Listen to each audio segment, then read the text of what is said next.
به این آهنگ توجه کنید.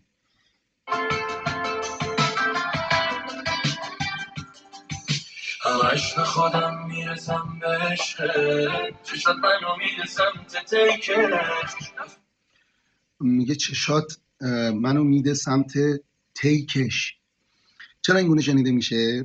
چون اون هی در واژه هی با حرف ت در کلمه سمتت ادغام میشه و این گونه شنیده میشه که همش به خودم میرسم به عشقت، چشات منو میده سمت تیکش، سمت تیکش.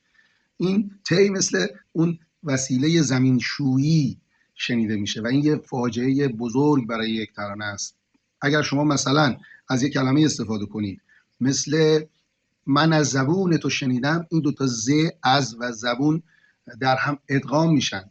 پس ترانه سرا اگر به این موضوعات فکر کنه در زمان سرایش، ترانهش موسیقی پذیر میشه.